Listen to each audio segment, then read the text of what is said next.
Good morning, good afternoon, good evening, ladies and gentlemen, wherever you may be in the world, and welcome to Gift of Healing TV. I'm Sarah Jane, your hostess, and this week I have great pleasure in welcoming Susan J. D'Amico. Have I said your surname right, Susan? You did. Thank you. Well, Susan, welcome. Let me share. I do apologize. It's one question I forgot to ask before we started. I do love doing this. It's so as it's meant to be. Yeah, exactly. Going with the flow. Absolutely, absolutely. Susan is a 59-year-old passionate love goddess. She divorced after 33 years of marriage and has 3 grown sons. In 2011, she attracted her soulmate, and she is now living in a loving relationship of her dreams. Susan found her courage and confidence in her voice, speaking her truth. She learned how to have peaceful relationships and how to stay centered and loving when people around her seem to pull her down. Susan was certified in Law of Attraction in 2011, and during that time she became a relationship and soulmate coach. She is the founder of the Relationships with Heart and Soul. She is also an author of her first ebook, 10 Ways to Speak Your Truth Without Losing Love in Your Life. Susan, thank you for joining us and welcome to the program. Thank you. Thank you for having me on. A real pleasure. A real pleasure. Susan, I know we've obviously mentioned 33 years of marriage, 3 grown sons, broken marriage, new relationship, but share a little bit about your experience and how you came to do what you're doing. Well, my past experience really did bring me to where I am. All my life, I was shut down and put down by my mom and people in my life and my ex-husband. And I just became numb to who I really was and was afraid to speak my truth because of being yelled at, hit at. It traumatized me to where you just don't want to say anything and you want to keep peace and you do things to protect yourself so that, a blow up wouldn't happen, and you don't know when they're going to blow up at you. But anyway, one day I've been searching all my life, and I came across 2 authors that really helped me. And I was just being led to really start my awakening. And my angels and guides totally got me to be away from any kind of outside world. I was in such pain. I was searching. I wasn't living my life. I wasn't able to be myself. And I was just going with the flow with everybody else and believing everybody else in their conversations instead of standing out and speaking my own truth, and shining my light. And so it took 6 years to really heal myself. I went through a lot of processes that I came up myself. And being in that marriage really helped me be where I am today. He was a great teacher. Oh my gosh.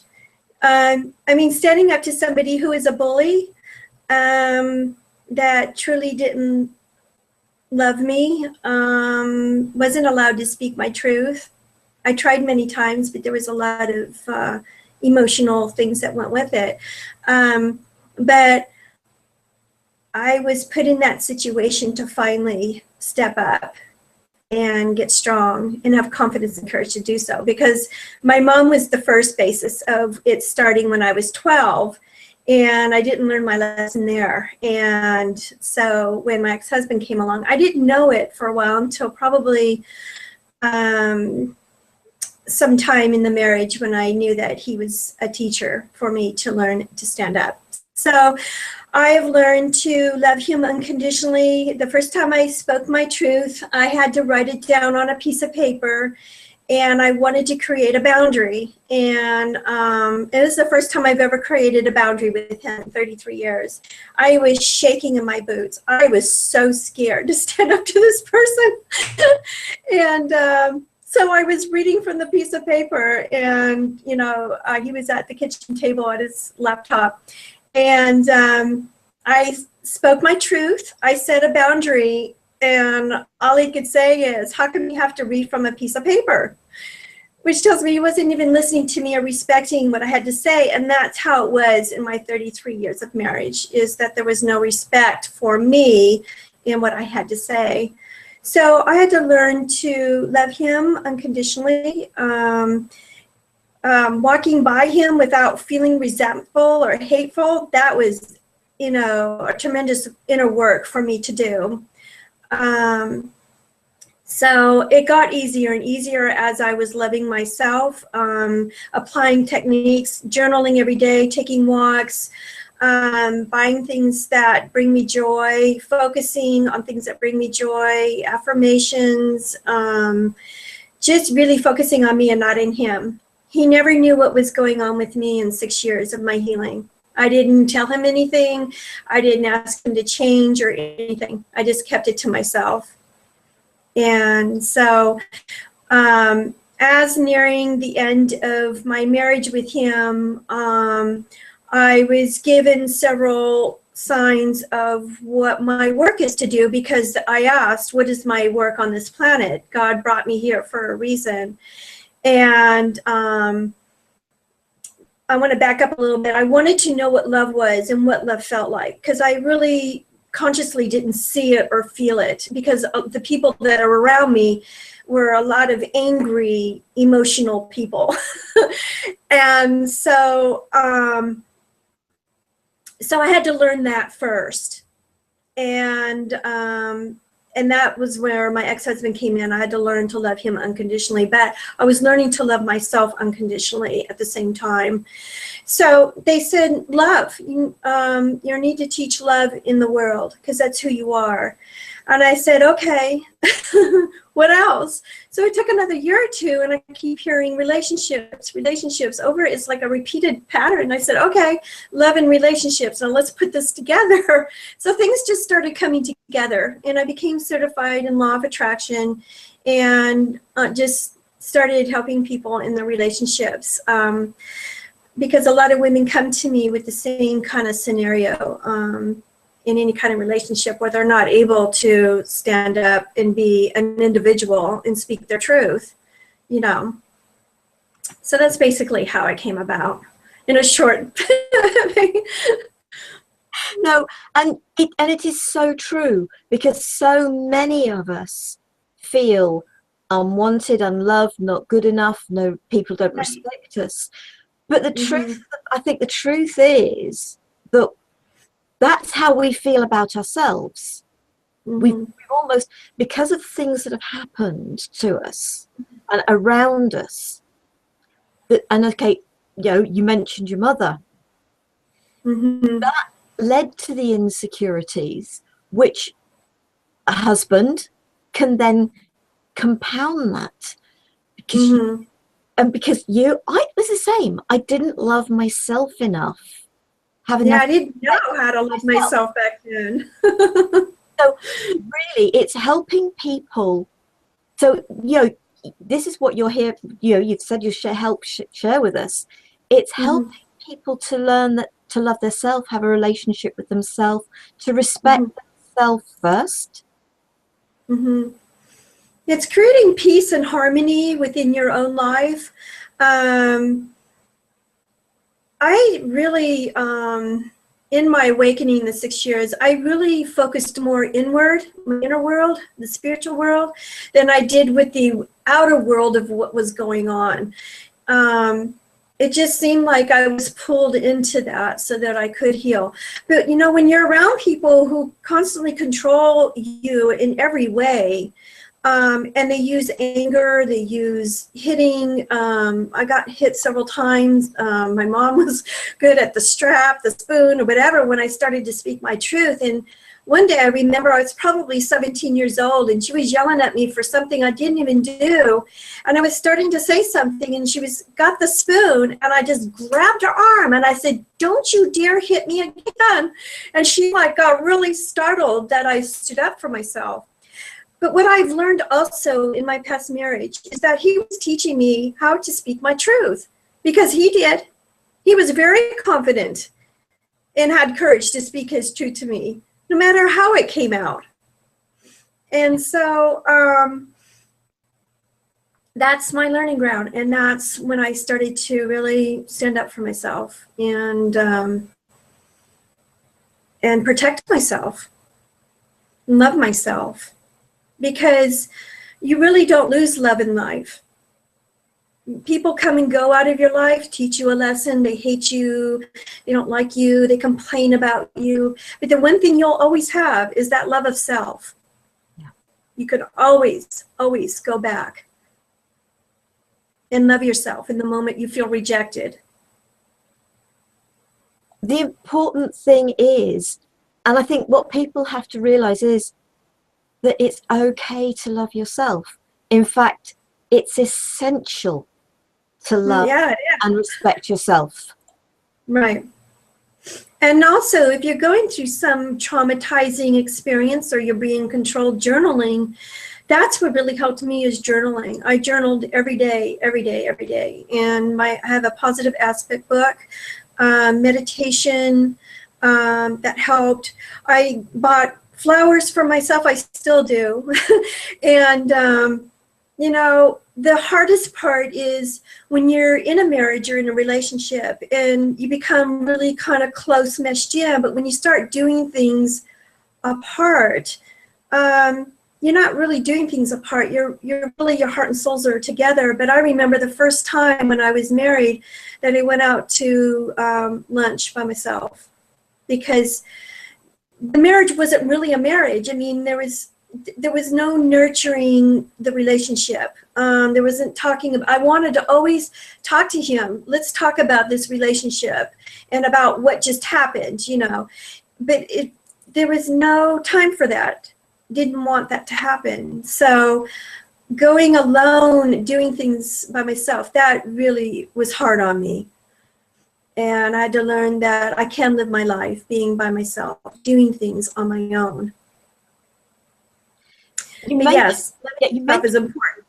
You mentioned journaling. You also mentioned positivity.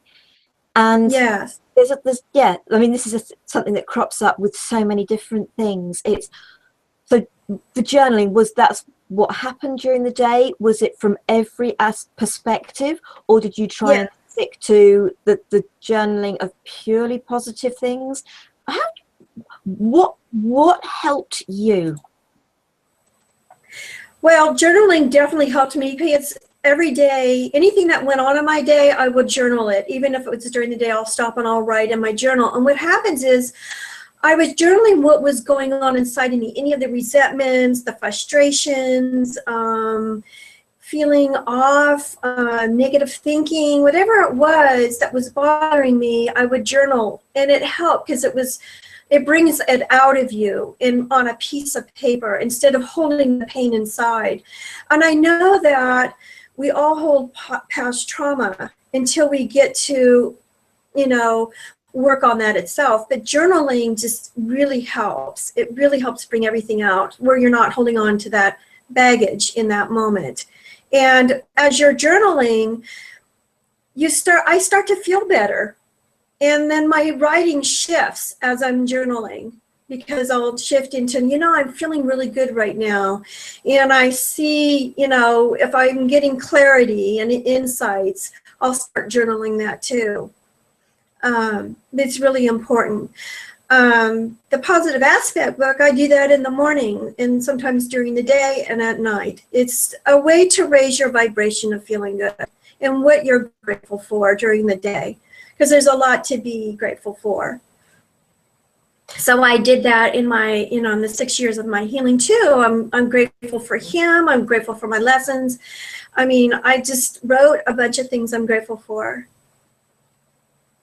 And they say what you concentrate on is what you get more of. So obviously, Yeah, the focusing. Oh boy, I had to really be. I mean, I learned that too about focusing. So when I'm living in this toxic relationship, and really, I really never felt married to my ex-husband. And maybe it's because I felt like it was, even though it's 33 years, it was 33 years of learning. And I took, it's like the last 6 years of it is really what came to me as why I was with him. But I lost track of what I was just going to say about it when you just said something.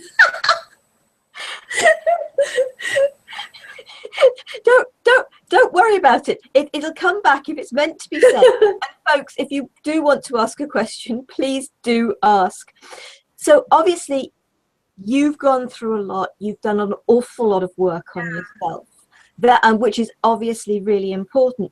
So you understand, you have an empathy of anybody who's felt that way within a relationship.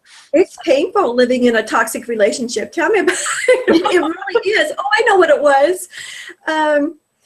You know, being happy and focusing in a negative situation takes a lot of focus, because I'm focusing on happy stuff all around me in this relationship, in this marriage, day to day.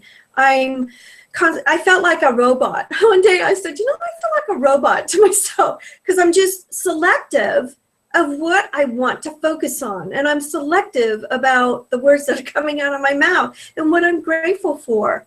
And I also was very grateful for him. And he is one of my things that I was always grateful for.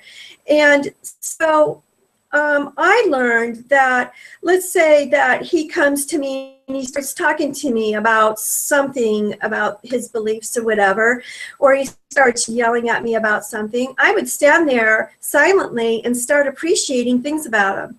His beautiful eyes, he's really smart. I mean, I started focusing on the real him, the soul part of him, which really eased me. It put me into alignment with who I am, which is love. And it's like I never really listened to what he had to say, because I was busy aligning myself in that situation. And so I felt like I was in labor every day, keeping my vibration high and feeling good around it. And there are many times I just didn't feel good, and I just allowed myself to not feel good and go for walks and do things that would bring me back into alignment. But that was really good. And that's a part of knowing when to speak your truth. That I learned also. There is a divine timing, and I experienced it many times with him.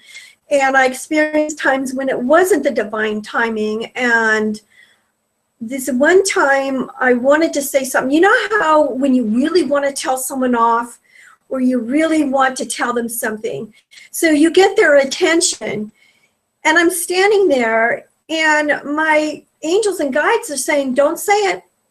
I said, don't say it, please. Just don't say it. And it was really strong knowing to not say it. I couldn't help it. I said it, and it was like I threw up all over him.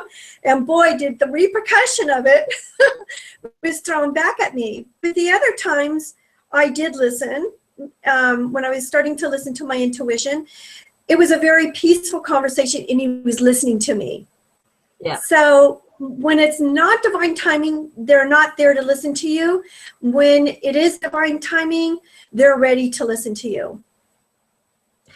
Not everybody obviously has that guidance, or can't hear that guidance, or whatever, and you just have to go with the flow of it. And there are times that it's time. You just get a sense, and whatever comes from this. But I think the thing is, you keep talking about the sort of the love, and it's right. You can love somebody without liking them. Yes, yes. Totally. I mean, I could be in the same room with him and totally love him. He's an amazing soul. He really is. If he just knew it himself. But what I teach is how to align with your heart and soul, when and when not to speak your truth, how to listen to your intuition. I mean, all those things, and loving yourself. The more you do it, the stronger you get. And sometimes you won't listen to your intuition. Okay, so next time, if I hear it, I'll listen to it. It's a daily practice, but you get more stronger on all levels. So loving myself, never heard of it. Never heard of loving myself. I've always been taught that love is outside of me. It's in other people, it's in things, but never love of self. Respecting myself, saying yes or no and mean it, creating boundaries with people. That's love. I think, so that's why I say never lose love in your life. but I think it is important. I think we are all taught that you have to think about other people first, especially as a woman. And then if you have children, so you have a husband, you have children, and it's almost as if you don't even become second fiddle. Yeah. You really are the person that comes last. Yeah. That really it appears to be, it's almost as if everybody's determined to take the power away from you. Yes. When really it is about stepping into your power, being true to yourself, because that is when you can be truest to those you love the dearest. Right. You touched on a really good point. I'm a mom of 3 grown men now, but when they were young, they're close in age, and I had to co-own a business with my ex-husband. So I'm taking care of the business. I'm taking care of my kids and their needs, his needs, business needs.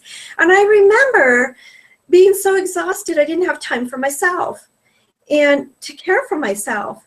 And that's when, in those times that I felt that, which was many times, is what really led me to self-love, really take care. So I would do things not knowing that I was loving myself, getting something, flowers or makeup or whatever it is. I was taking time for me and loving myself, but it was very minimal because I was too busy taking care of everybody else and I forgot about me. So, mothers out there, just take care of yourself. Take time for yourself. And even if it's one day and your husband's watching your kids, it's take care of yourself. And that's what I did. I left my kids to my husband when they were in diapers, and they didn't they didn't need me as much. And I left one day, the first time I left for the whole day, and I came back, my kids missed me. My little boys just come running up to the car, Mom! So it felt really good to be alone for that day and do things that I enjoyed. And I think that is what we all have to realize, isn't it? That the way that we can give the greatest love to others is the love of self. And because until you can truly love yourself, you have actually no idea what love is, not what true love is. Right. And when you honor yourself, you can truly honor others. Yes. Yeah. Communication is a big one too in relationships. Oh my gosh, I see that, and speaking your truth is communicating with somebody else. And sometimes people just don't want to be there to listen to you. And that's when I'm waiting for an answer for them to speak through me. But, in my past marriage, communication was very little. It was very, very little, which is very unhealthy in a relationship. So I also guide people in that. You know, you want to be with somebody who wants to help you nurture the relationship, nurture themselves. Um, it's so different where I am now to where I was. It's like night and day. Um, not going to paint a rosy story, because when you are with your soulmate, it is very loving. It's very different.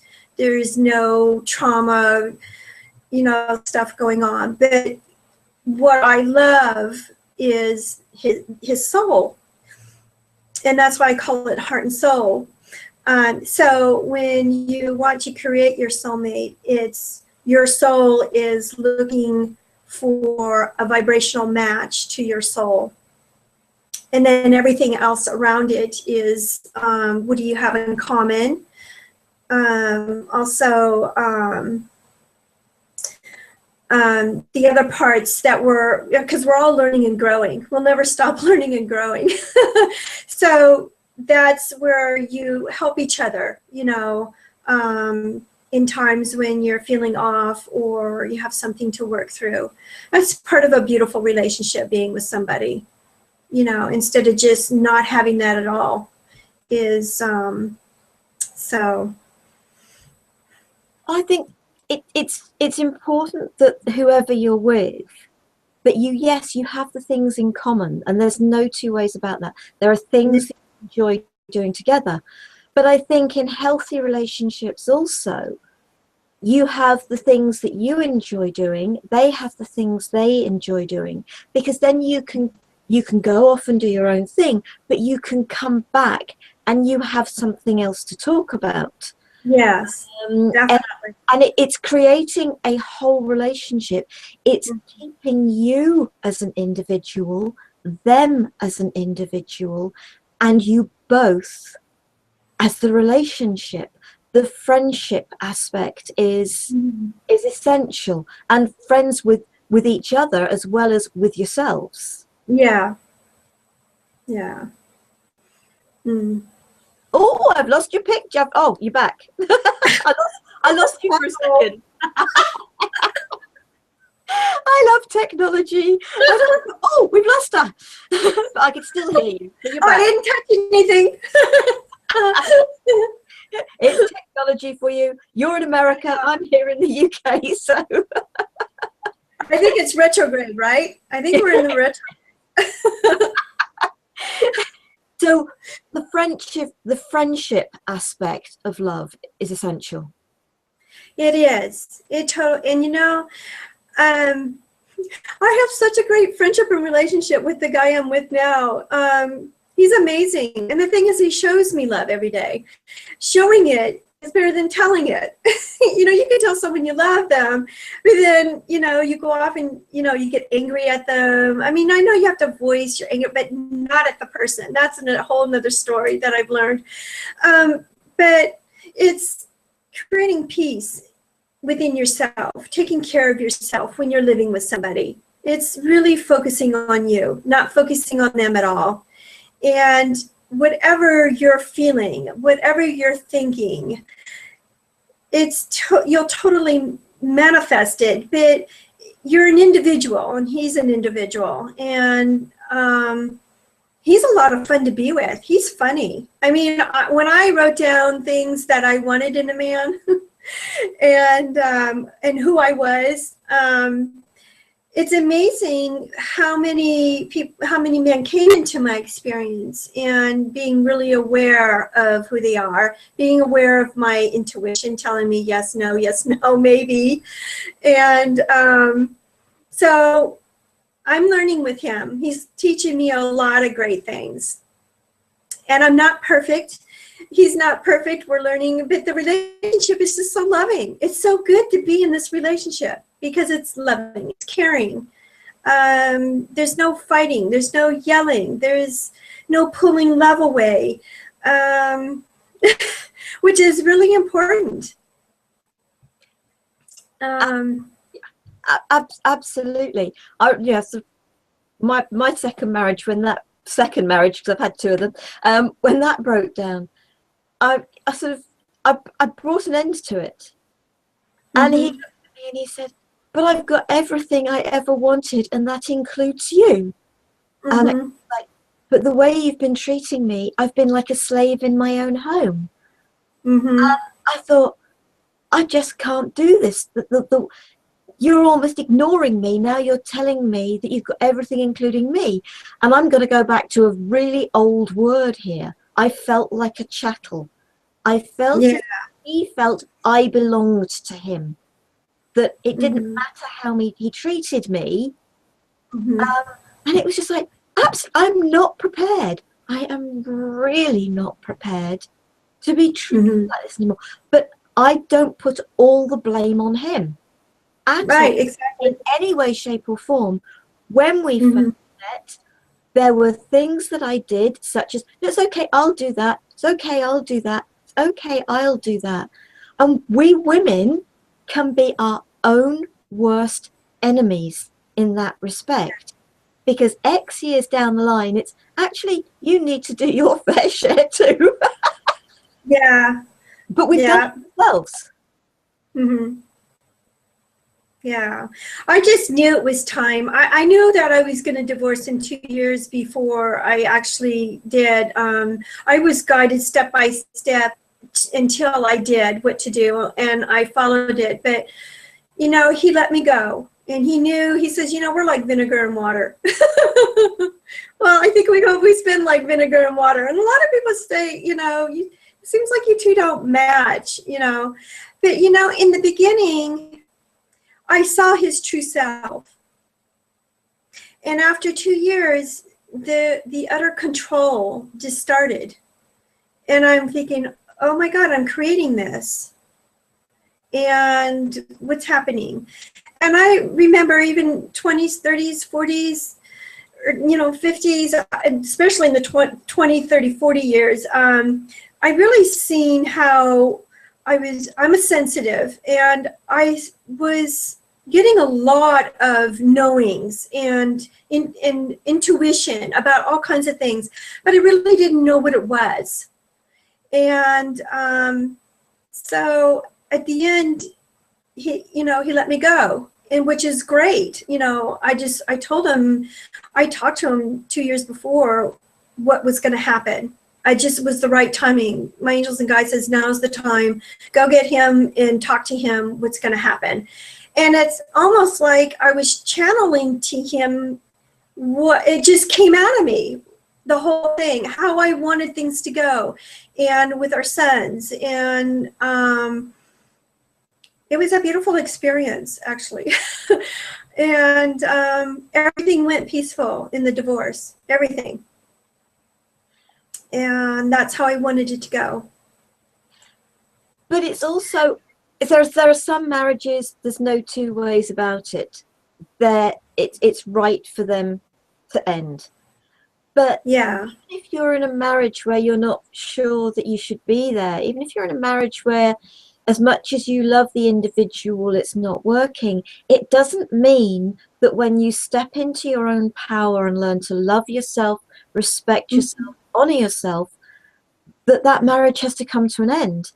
Absolutely. In fact, Absolutely. your partner, so that whether you're coming from the masculine or the feminine aspect, your Mm-hmm. partner could be totally aware of who you are, more aware than you are, Mm-hmm. and they're just waiting for you to step into your own power.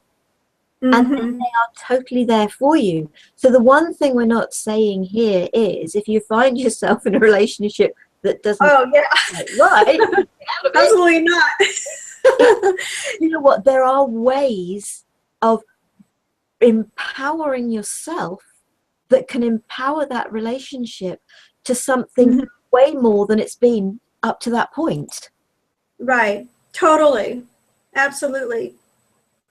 And the fact is that the power comes from knowing that you can love yourself. There's a lot of things to do to step into your power and speaking your truth, and create, to heal the relationship. There's a lot you can do in that also.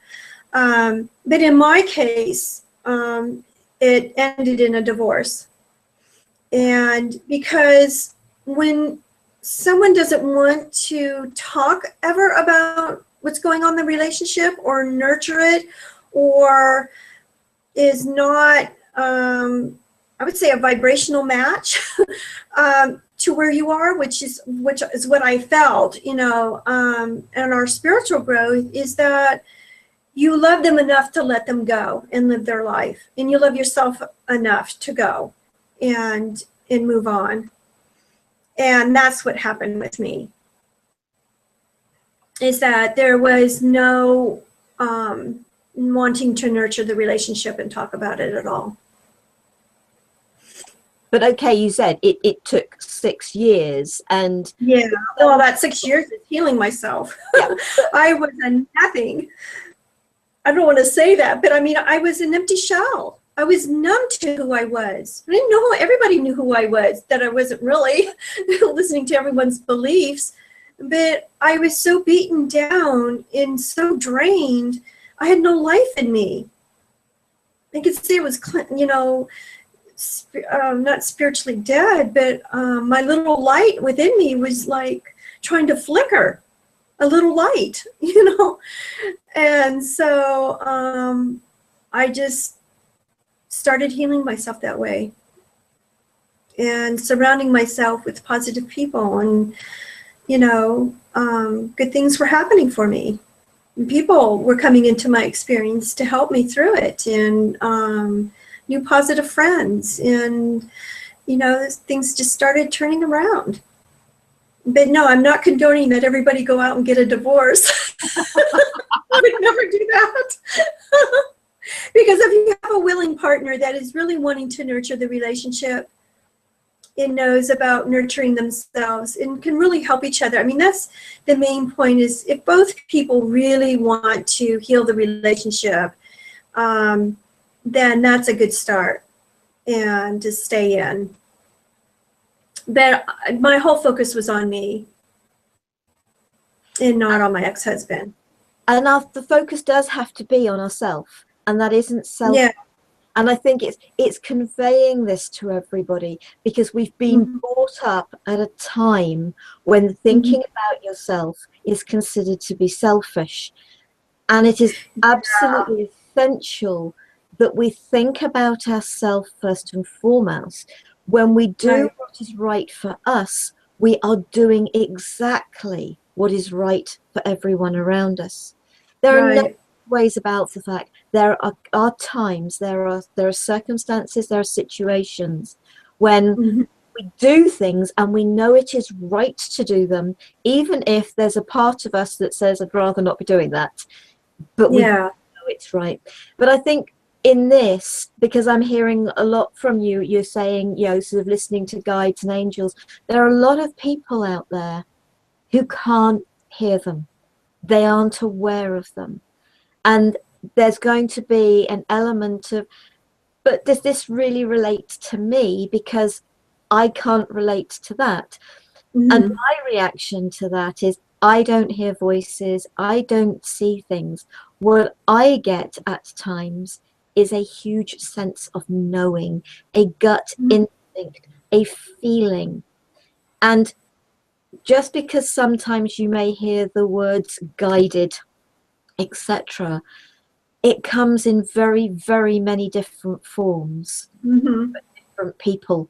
So don't take the words that are being said as necessarily totally literally, because your guidance will come in its own form and in a form that's right for you. Yeah.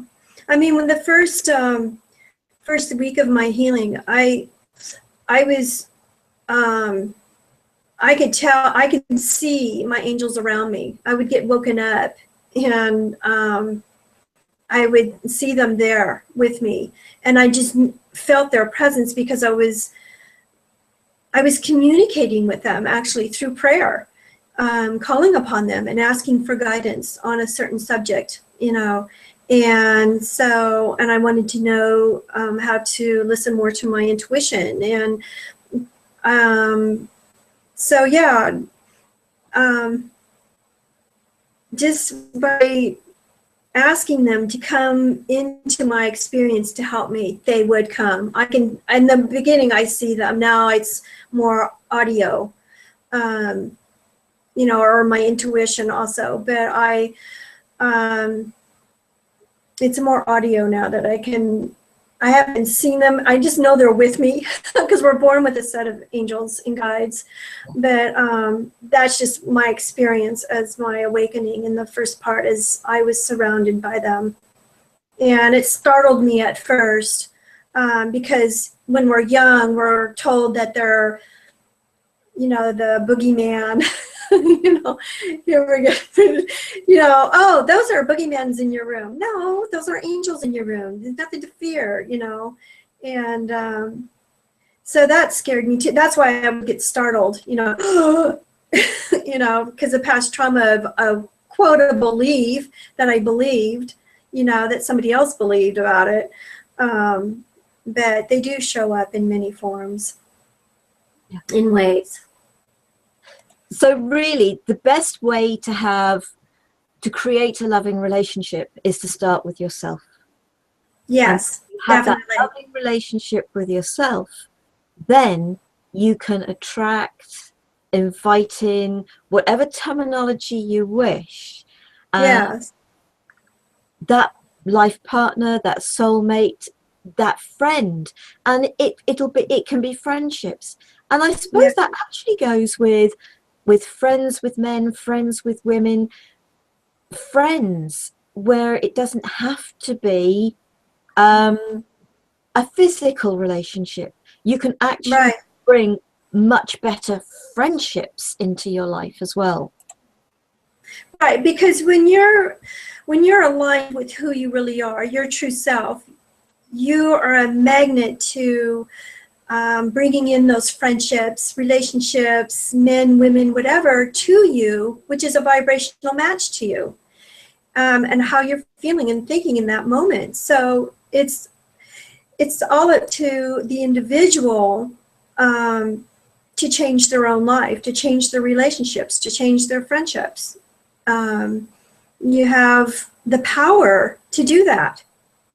And in my younger days, I didn't know that. I didn't know I had the power to change my relationships, my friendships, you know, me. So, you know, creating loving relationships does start with you, and you attract those. Because just standing next to somebody, when you love yourself, you respect yourself, your true self, some people will resonate with you and some won't. You know, and so some people will come in and teach you something. Some people will come in and, you know, they're lifelong partners, friendships, you know, because your souls are connected. That's the heart and soul part. When your soul says yes, it's a yes. If it's a maybe, wait. But listening to your guidance is really important, your inner guidance. And that's what I teach people, is how to listen to their inner guidance. It's important. It's not my guidance, it's their guidance. But all healing, the only person that can heal you is you. Yes, definitely. What others from the outside can do, or others from the outside can do, is offer you tools to empower that self-healing. To empower you to love yourself, to empower you to befriend yourself, to be honest with yourself, to trust in yourself, to believe in yourself.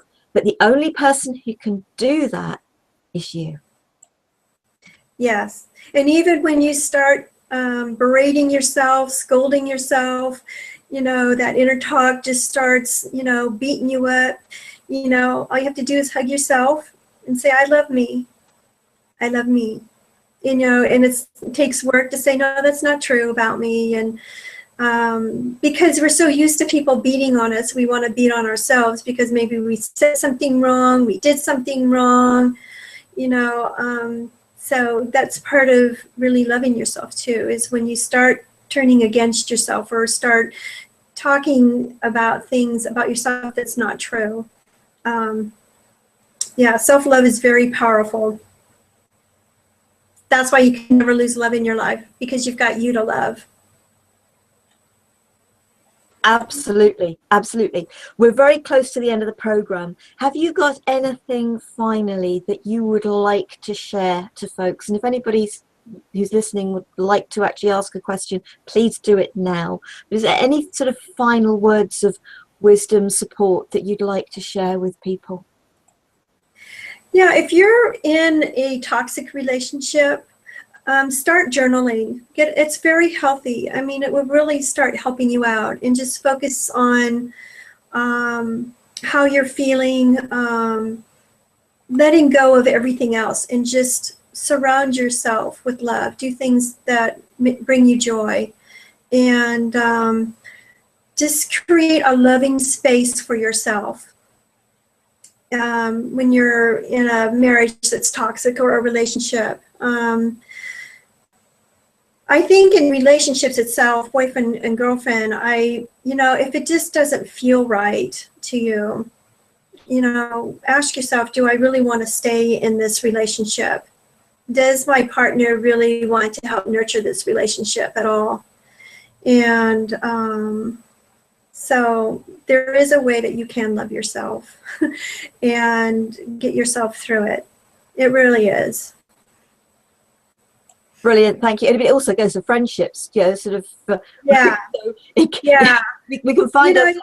We can find ourselves in toxic friendships. Yeah, definitely. Yeah. I have loving friends. I mean, they're amazing. They're very supportive women. That's the joy, sort of when you put yourself into a better place of loving self, etc., you actually draw those people to you, and the friendships, the relationships become much stronger and more powerful. Right, and the drama doesn't come around either. You know how to take care of yourself around drama, and you don't create drama in your life anymore because you just don't want it. And it's respecting yourself. Excellent, excellent. Susan, thank you so much for joining us this evening. So, thank you so much for sharing. I know it's morning for you, or early afternoon. Yeah, it's early afternoon. Well, thank you for having me on. It's been an absolute pleasure. Thank you for sharing. Thank you. And you're welcome. Next week we are being joined by Linda Woodgate, and talk about going from one side of the world to the other, because Susan's in America and Linda's in New Zealand. So our guest next week is from New Zealand, and she's going to be sharing stress busters for everyday living. So I hope you will join us next week. Again, a huge thank you to Susan for joining us and for sharing so brilliantly with us tonight. We hope we will see you next week and in future weeks. Have a wonderful week, folks. Love, peace and light to you all. Namaste.